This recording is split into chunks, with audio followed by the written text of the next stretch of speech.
In April 1987, Buckinghamshire was shaken by the disappearance of a 26-year-old woman.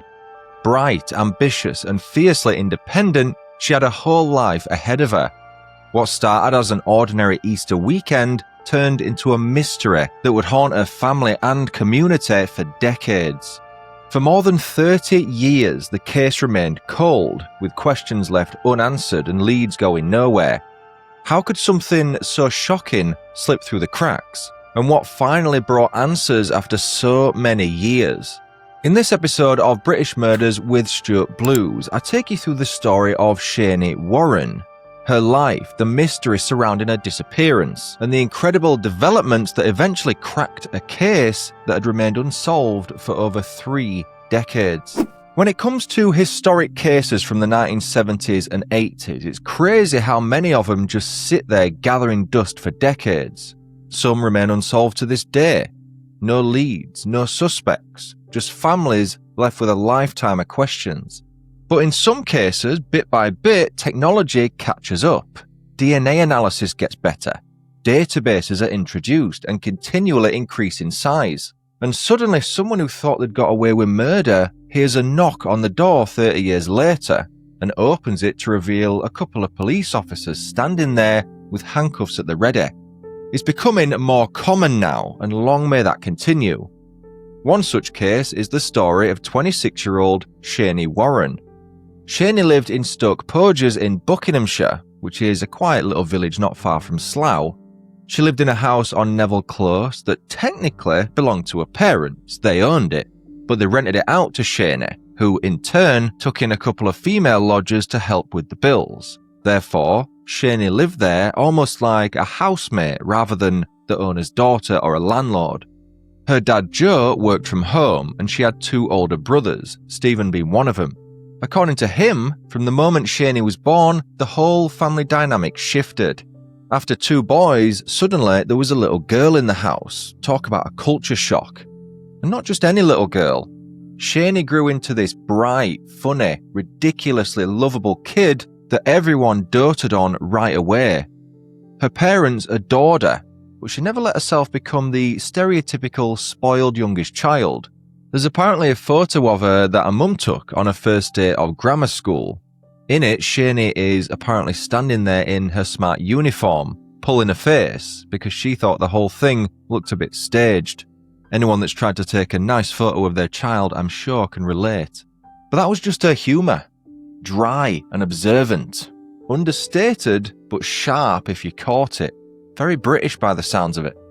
As she got older, she became the real heartbeat of the family. Nothing but positive energy radiated from her. She was warm, caring, and thoughtful. The kind of person who'd help you even if she didn't really have the time or wasn't in the best place herself. She had loads of friends and loved a night out chatting about life in general and plans for the future. Her bond with her parents never faded as she grew older either. She'd be around their house every few days, popping to the shops with her mum, going on holidays with them. Their bond was one many would perhaps envy. But she was also determined to stand on her own 2 feet. That was a big thing for her. She refused to work for the family business, instead wanting a career she'd built for herself. The house she lived in was a perfect example of that. She insisted on paying rent even though she didn't really need to, and took in those 2 lodgers to make sure that her dad, who'd bought her the place, wasn't out of pocket. The same goes for her car. Joe bought it for her, so Shani immediately started saving her money. The plan being to one day surprise her dad with a cheque and have a bit of a celebration. On the surface, she came across as lively, fun, ambitious, and social. Friends remembered her going out a lot, especially to La Valbonne in Maidenhead, which was a popular nightclub at the time. But like most people in the mid-20s, she also had her struggles. A couple of friends said she'd been having trouble with men in particular. One friendship actually fell apart for a bit because Shani started dating that friend's ex, a bloke called Roger. That relationship didn't last, and once it ended, the 2 women became mates again, as is typically the way.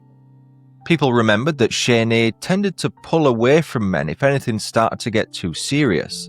In fact, one recent relationship had left her feeling a bit fed up with the whole dating scene. I'm unsure if that was the relationship with Roger or someone else.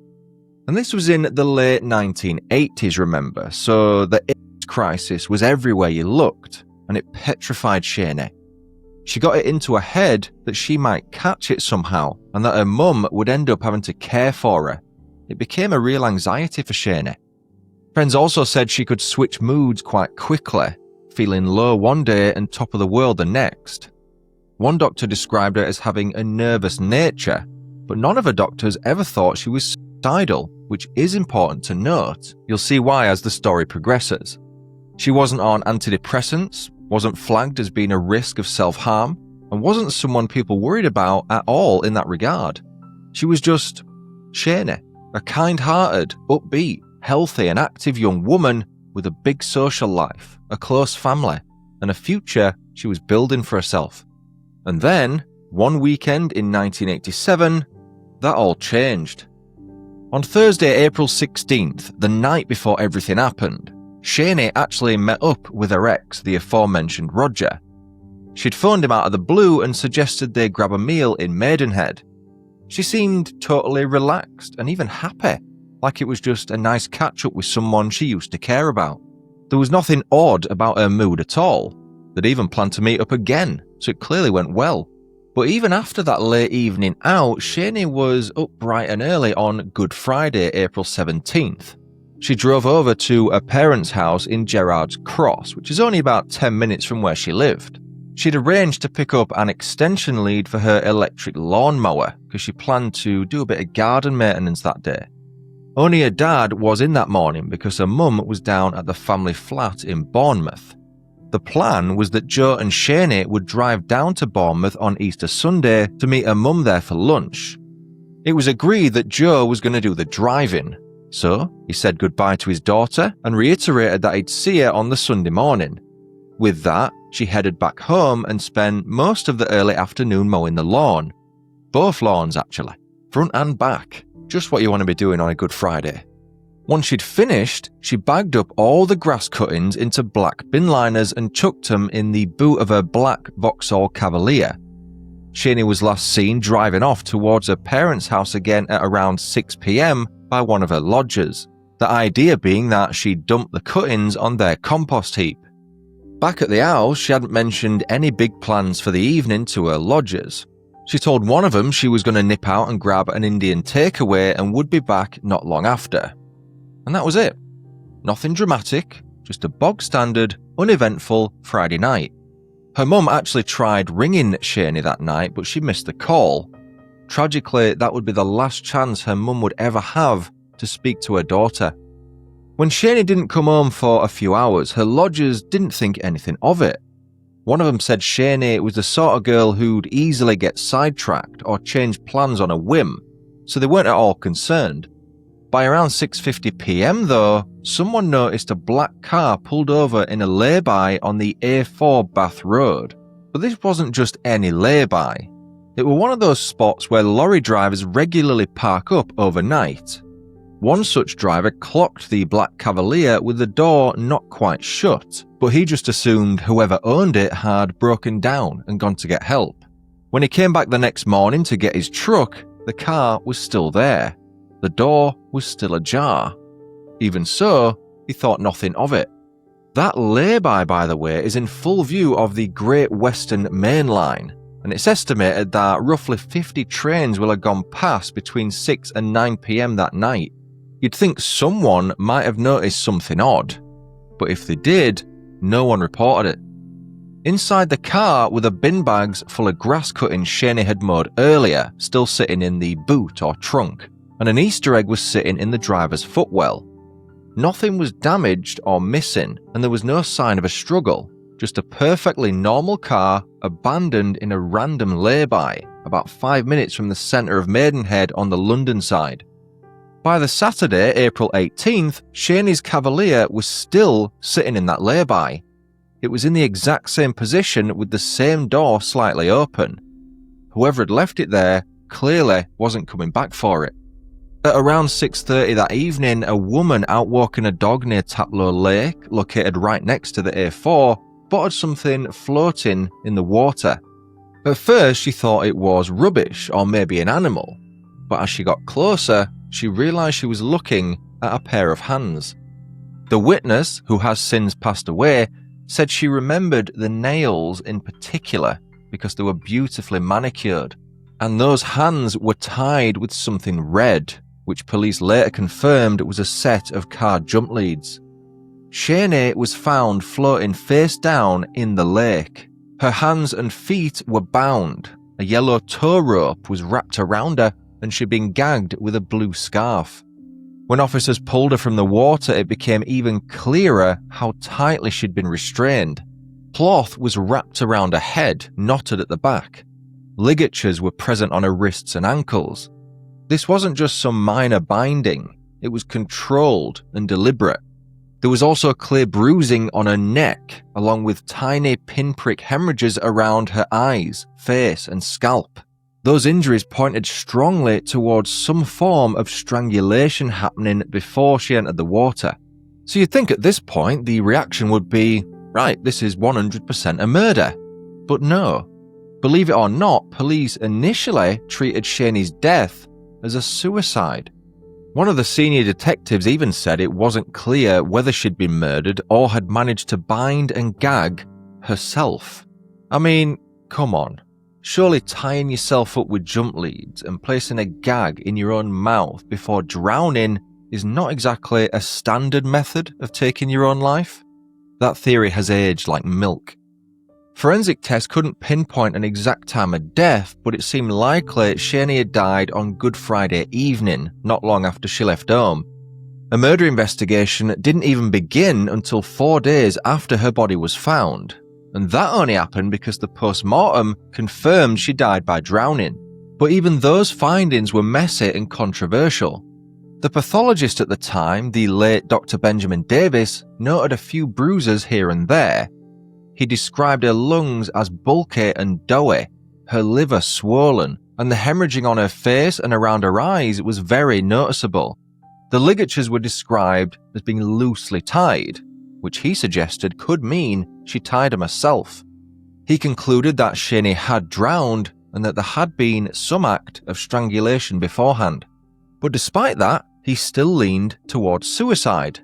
It didn't make much sense then, and it certainly doesn't now, especially considering her doctors had said she showed no signs of being suicidal. Meanwhile, police began going through her Cavalier. The driver's seat was reclined. There was a blank card in an envelope on the floor. Her lighter was on the passenger seat, along with the empty grass bags and her watch.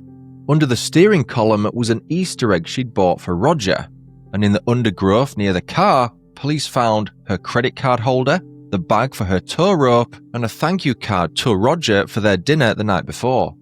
Then, on April 23rd, when officers tried to move the car, they discovered the gear selector had slipped. It would only go into third and fourth gear, which might explain why she abandoned it in the first place. It won't surprise you to hear that there were loads of issues with how the investigation was handled. The family were left frustrated, and even the police later admitted they didn't get things right. The case did feature on Crime Watch in May of 1987, which helped keep it in the public eye, but it didn't lead to any major breakthroughs. An inquest held later that year returned an open verdict. Not suicide, not unlawful killing, just unresolved. And from that point on, the case went cold for more than 3 decades. Then, out of nowhere, on June 22, 2021, Thames Valley Police announced they'd finally made an arrest. After all that time, someone was now in custody on suspicion of murdering Shani. The suspect was a 65-year-old man who'd been identified by Thames Valley Police's major crime review team. Before long, his name was made public: Donald William Robertson. Originally from Slough, he'd never been a suspect back in the 80s. But a fresh forensic review had changed everything. That new review was led by some of the UK's top forensic pathologists, and their conclusion was simple but crucial. They said someone else had likely been involved in Shani's death. That might sound obvious now, but back in 1987 it wasn't the accepted view, and that original uncertainty meant vital opportunities were missed. Thames Valley's cold case team had actually reopened Shani's file back in 2007 and carried out a series of forensic tests. At the time, nothing came back pointing to any suspect. DNA technology just wasn't quite where it needed to be at the time. But between 2019 and 2020, new tests were carried out by Eurofins, the same forensic company involved in loads of landmark cold case breakthroughs. They re-examined the ligatures, clothing, and other items taken from the scene, the cloth gag from Shani's mouth, her bra, a whole range of samples that had been sitting in storage for decades. This time, they found something. Traces of DNA belonging to Robertson appeared on both the gag and Shani's bra. Not only that, but forensic evidence from a completely separate 1981 case involving another victim, which I'll come on to shortly, was retested, and the DNA profile matched Robertson as well. It was the breakthrough investigators had been waiting on since the 80s. Tragically though, it came just a little too late for Shani's parents. Both had passed away during the COVID-19 pandemic in early 2021, only months before the arrest was made. Sadly, they never got to see their daughter's killer face justice. During police interviews, Robertson was asked whether he'd ever been to Taplow Lake, where Shani's body was found. His first answer was, "No, not for fishing." A rather oddly specific reply. When officers pressed him further, asking if he'd been there for any other reason, he switched to the classic, "No comment." On Friday, November 26, Robertson, by then 66, was charged at High Wycombe Magistrates Court with abducting, indecently assaulting, and murdering Shani on Good Friday back in 1987. He didn't appear in person or even via video link because of his health and a COVID outbreak at the prison, so his solicitor spoke for him. No pleas were entered. Ahead of his full trial, scheduled for April 27, 2022, Robertson made his intentions clear to his legal team. He planned to plead not guilty to murder, and he denied the charges of kidnap and rape as well. His trial ended up being held at Reading Crown Court and was overseen by Mr. Justice Mark Wall. And Robertson didn't even bother turning up for the first day. Or any day, it turned out. But the jury heard straight away that he had previous convictions for assaulting two girls, aged 14 and 17, in separate incidents. The judge told him that Robertson had chosen not to attend the trial, and at that time it was his legal right to do so the jury shouldn't hold it against him. That rule has since changed. A UK Parliament report published on October 24, 2023 explained that after several high-profile offenders refused to attend their own sentencings, the government introduced new powers, so judges and prison officers can now force certain offenders to be present. While researching Robertson's background, I started digging through old newspaper archives, and what I found was genuinely shocking. A Hayes and Harlington Gazette article from August 27, 1997 reported that Robertson had been jailed for 5 years at Isleworth Crown Court for indecently assaulting an 11-year-old girl earlier that year on March 15.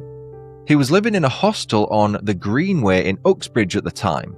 That were a road full of families, and Uxbridge High School was located right at the end. That assault was actually the 4th time since 1978 that he'd committed an indecent, sexual, or violent offence within months of being released from prison. In fact, when he attacked the 11-year-old, he'd only been out for 3 months. Before that, he'd been jailed for burglary with intent to assault, and for kidnapping a woman in her own home after tricking his way inside by pretending he needed to make a phone call, or that she had a phone call. Different sources say different things. That was back in April 1990. There were more convictions too.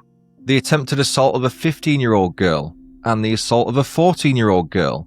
The latter he admitted in October 1981.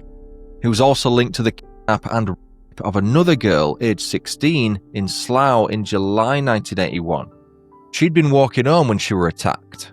Robertson was arrested soon after, but when she didn't pick him out in an identity parade, the case collapsed. Even though she identified him immediately afterwards, the rules at the time meant that wasn't enough to charge him. In the 20 years leading up to that 1997 conviction, the longest he'd managed to stay out of prison was 12 months. Jurors were also told that less than 2 months after Shani's body was found in April 1997, Robertson kidnapped and raped a 17-year-old girl who was walking from Slough to Maidenhead after missing the last train home. No one was arrested at the time, and it wasn't until a re-investigation in 2010, helped by new forensic techniques, that Robertson was finally convicted. He was actually serving a life sentence for that attack when he was arrested for Shani's murder in 2021. Now, different sources give slightly different ages and dates for some of his past assaults, so a few of those incidents may overlap, but the pattern is absolutely clear. For decades, Robertson targeted teenage girls, children, with violent sexual attacks, and then he raped and killed Shani. In court, Home Office pathologist Dr. Ashley Fegan Earle was asked to give his view on the original postmortem from 1987. While he agreed that drowning was the cause of death, he disagreed with the conclusion that Shani had died alone. Having regard to the evidence that has been provided to me, he said, I am of the opinion that the features here are supportive of a death due to third-party involvement. He gave 3 reasons. First, new tests found traces of semen on the gag that had been tied around Shani's mouth. Second, her body showed extensive binding and gagging. And third, there were signs of neck compression. Enough, he said, to render her unconscious and incapable. When asked whether he agreed with Dr. Davis's original claim that Shani had died by suicide, he simply replied, no. DNA evidence was also crucial. Modern forensic analysis revealed that DNA recovered from the underwear of the 16-year-old victim in July 1981 matched Robertson. Forensic scientist Stephen Paddock explained how his team used updated DNA techniques on samples taken back in 1981. That included vaginal swabs and fiber tapings from the girl's underwear. One of those tapings contained traces of DNA from 3 people, one of whom was Robertson. Paddock said this could, in theory, be due to lab contamination, and the court heard that clothes can pick up DNA through general handling. But prosecutor John Price KC pointed out that the profile showed an apparent major contribution matched Robertson. And Paddock was even clearer. In my opinion, he said, the DNA matching Robertson has originated from semen. He added that it was 1 billion times more likely the DNA came from Robertson and 2 unknown individuals than from 3 unknown individuals with no link to him. Forensic scientist Rosalind Hammond from Eurofins also re-examined the gag found on Shani's body, along with fiber tapings from her bra.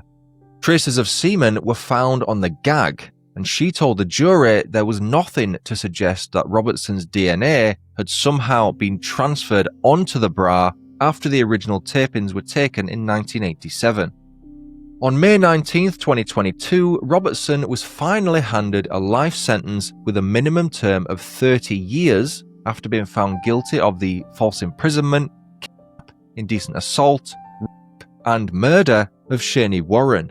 He received 30 years for murder, 10 years each for false imprisonment, kidnap, and rape, and 8 years for indecent assault, all to run concurrently.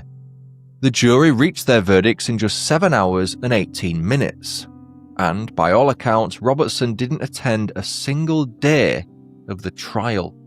Cowardly right to the end. Sentencing him, Mr. Justice Wall told him, "You are a self-centered man who cares nothing for the suffering and feelings of others and lacks any understanding of the way in which your conduct has destroyed and damaged other people's lives. You did not even have the courage to attend this trial and confront the evidence of what you had done." Looking back on this case, it's impossible not to feel the weight of time. Shani's murder went unsolved for 34 years, a cold case that haunted her family, friends, and the local community. Yet, despite the decades, advances in forensic science, dogged police work, and a refusal to let her story be forgotten, finally brought her killer to justice. It's a reminder that no case is ever truly closed. and that persistence, patience, and progress in technology can turn decades of grief into answers. Shani's life, one full of energy, kindness, and ambition, was tragically cut short. But the truth eventually emerged. Justice may have taken time, but in the end, it arrived. And perhaps that is the smallest beacon of light in a story as dark as this one. Thanks so much for listening to British Murders with Stuart Blues. And don't forget, please give British Murders a follow or a subscribe on whatever podcast player you use. It really does help. Until next time, cheerio.